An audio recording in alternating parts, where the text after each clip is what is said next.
Hello and welcome to a Lore Party Minigame, a podcast about our favorite video games and the stories they tell. I'm Mike Ferris. I don't watch normal TV that often, but lately when I do, I've been overwhelmed by the number of trailers for the remake of Death Wish, starring Bruce Willis and directed by schlock auteur Eli Roth. On hand. Hey!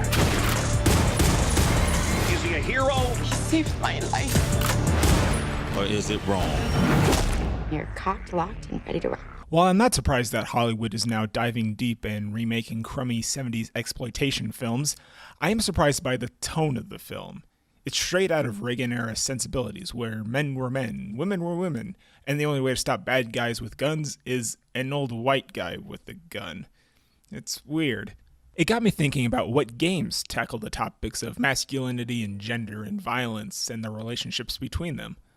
The game in question came as a surprise to me. My brothers and sisters of the United States of America, tonight, we the free people of the resistance ask you to become one of us. Did you forget? They beat us! They murdered us! They executed us! Unlike other recent remakes of 90s era first-person shooters such as Doom, Duke Nukem Forever, Rise of the Triad, and Shadow Warrior, the modern Wolfenstein titles do not simply try to recapture the magic of the classic games. Both Wolfenstein The New Order and Wolfenstein 2 The New Colossus forge their own paths with new characters, new stories told with modern sensibilities and sensitivities. A great microcosm of this new path is the changes done to the protagonist of the Wolfenstein series, Blazkowicz. For nearly 2 decades worth of games, Blazkowicz was barely a character. He was mostly just an avatar for the player to run around environments and gun down Nazis. He had no history, no backstory, or even a personality. Attempts to characterize him mostly fell flat just by going for the typical man's man with a gun and forgettable one-liners.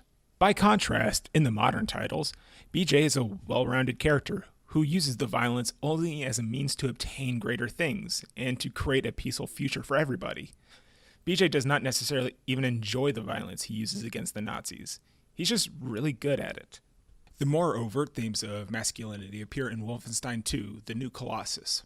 Caroline dies at the hands of the Nazis, and BJ is obligated to pick up the pieces, and he is ill-equipped to lead on his own, and instead defers to the other women in the resistance group. Primarily among them is Grace Walker, who leads a group of female codebreakers, who are similar to the women featured in the movie Hidden Figures. When they meet, Grace and BJ talk about the traditional opinions of masculinity. Monsters did this. Not monsters. Men. Look, I'm sorry for your loss, Mr. Blazkowicz. For a little I spoke with Caroline, she seemed like a hell of a woman. She had balls of steel. Balls. Why is it that balls are always used as some fucking default definition of badassery? Small, little, delicate things, resting all snug and warm and cozy and comfortable in their little wrinkly wrapper of fucking skin. Shit. That is a mystery. Sure, the scene itself is a bit on the ham-fisted side, but I think it makes sense in the context of the world of Wolfenstein. Men in Germany created the Nazis. Men dropped the bomb onto New York City. Men surrendered to the Nazis, and men refused to fight back.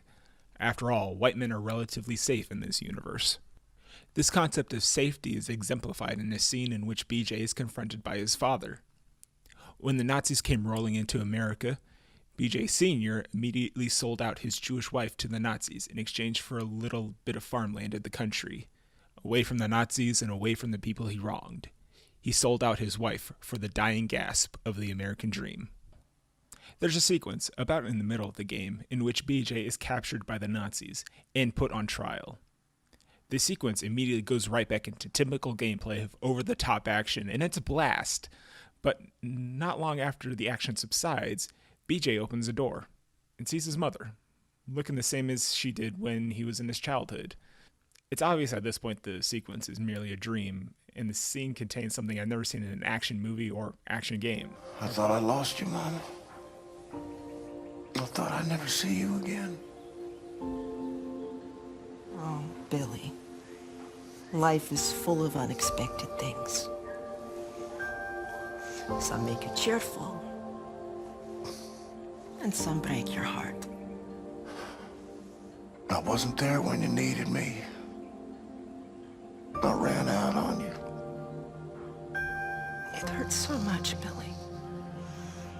It felt like my heart was being ripped out of my chest when you left. But all hardship is temporary. Do you know this? Most of it is inevitable. I had to stay behind so that you could leave. And now you're the one in trouble. Do not worry for me. My troubles are over, my son. I don't want to go back out there. I can't do this anymore. You are strong, Billy. We are survivors, you and I. We keep fighting even when we do not know how. You cannot help but be my son. I'm having twins, Mama. They're not born yet. I want to see them. I wanted you to see them. B.J. Blazkowicz is not a masculine man and a hero just because he's killed Nazis.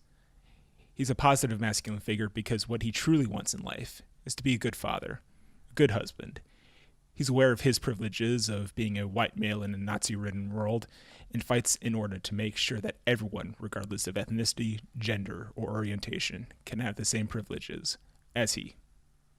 Thanks for listening.